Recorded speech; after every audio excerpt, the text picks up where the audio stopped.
Manifesto విడుదల సందర్భంగా ఆసక్తికర పరిణామాలు చోటు చేసుకున్నాయి. ప్రజాగలం ఉమ్మడి మేనిఫెస్టో 2024 పేరుతో టీడీపీ, బీజేపీ, జనసేన కూటమి మేనిఫెస్టో తీసుకొచ్చింది. అయితే మేనిఫెస్టో కాపీ మీద ఎక్కడా ప్రధాని మోదీ, బీజేపీ గుర్తు లేకపోవడం ప్రాధాన్యం సంతరించుకుంది.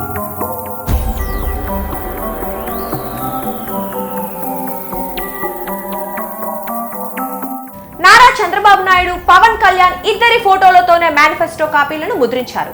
అలాగే ఉండవల్లిలోని టీడీపీ అధినేత చంద్రబాబు నాయుడు నివాసంలో మేనిఫెస్టో విడుదల చేశారు. ఈ కార్యక్రమంలో జనసేన అధినేత పవన్ కళ్యాణ్ తో పాటు బీజేపీ నేత సిద్ధార్థ్ సింగ్ పాల్గొన్నారు.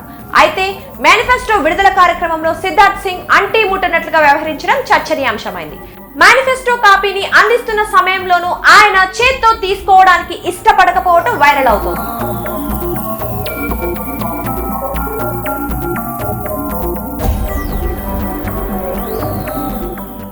కూటమి మేనిఫెస్టోకు బీజేపీ దూరంగా ఉందని, మేనిఫెస్టో మీద మోదీ, బీజేపీ ఫోటోలు వద్దని చెప్పిందంటూ సోషల్ మీడియాలో కొందరు వైరల్ చేస్తున్నారు.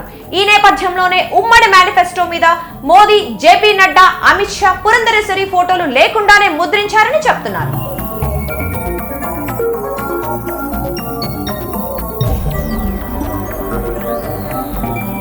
మరోవైపు ముందు నుంచి ఉచిత పథకాలకు బీజేపీ వ్యతిరేకం.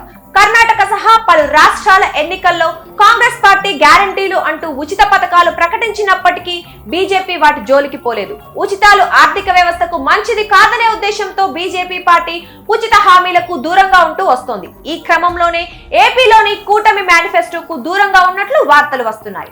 టీడీపీ ఇచ్చిన హామీల్లో ఎక్కువగా ఉచిత పథకాలు ఉండటంతోనే ఆ పార్టీ దూరంగా ఉందంటూ ప్రచారం నడుస్తోంది. యువతకు 20 లక్షల ఉద్యోగాలు, 3,000 రూపాయల నిరుద్యోగ భృతి, స్కూలుకి వెళ్లే ప్రతి ఒక్క విద్యార్థికి 15,000 రూపాయలు తల్లికి వందనం కింద, ఇది కాకుండా ప్రతి ఒక్క మహిళకి 1,500 రూపాయలు నెలకివ్వడం, దీనివల్ల సంవత్సరానికి 18,000 వస్తుంది. 5 ఏళ్లలో 90,000 రూపాయలు ఈ ఒక్క కార్యక్రమం ద్వారా ప్రతి మహిళకు చేరే పరిస్థితి వస్తుంది. ప్రతి ఇంటికి ఏడాదికి 3 గ్యాస్ సిలిండర్లు, ఉచిత ప్రయాణ సౌకర్యం. దీనివల్ల మొబిలిటీ మహిళల్లో ఎక్కువ ఉంటుంది. ఉద్యోగాలు చేయాలన్నా, వ్యాపారాలు చేయాలన్నా, బయట పోయి రావాలన్నా చాలా సులభంగా ఉంటుంది. అందుకే ఈ కార్యక్రమం తీసుకొచ్చాం. అయితే మేనిఫెస్టోపై బీజేపీ బొమ్మ లేకపోవడంపై చంద్రబాబు నాయుడు క్లారిటీ ఇచ్చారు. ఈ మేనిఫెస్టో టీడీపీ, జనసేనదే అని చంద్రబాబు చెప్పారు. టీడీపీ, జనసేన పార్టీలే ఈ మేనిఫెస్టోను రూపొందించాయని వెల్లడించారు. టీడీపీ, జనసేన కలిసి మేనిఫెస్టోపై కసరత్తు చేశాయని, బీజేపీ సలహాలు తీసుకున్నామని తెలిపారు. జాతీయ పార్టీ అయిన బీజేపీ జాతీయ స్థాయిలోనే మేనిఫెస్టో ఇచ్చిందని, ప్రత్యేకంగా రాష్ట్ర స్థాయిలో మేనిఫెస్టో ఉండదని చెప్పారు. అయితే కూటమి మేనిఫెస్టో అమలు చేసేందుకు కేంద్రం పూర్తి సహకారం అందిస్తుందని చంద్రబాబు విశ్వాసం వ్యక్తం చేశారు. అంటే వాళ్ళకు సిద్ధాంతపరంగా నేషనల్ లెవెల్లో ఎన్డీఏ ఉంటుంది. ఎన్డీఏ మేనిఫెస్టో ఇచ్చారు. ఏ రాష్ట్రంలో కూడా వాళ్ళు మేనిఫెస్టోలు ఇన్వాల్వ్ కావడం లేదు. సంఘీభావం తెలియజేస్తారు. ఆ మాట వారు కూడా చెప్తా వినండి.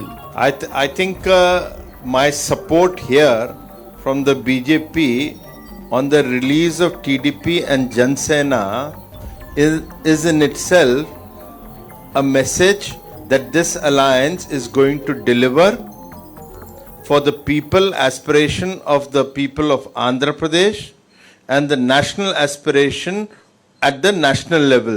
So double engine sarkar will work here once the results are out on the 4th June, and you will see how we work together. My sitting here is in itself a support, sir.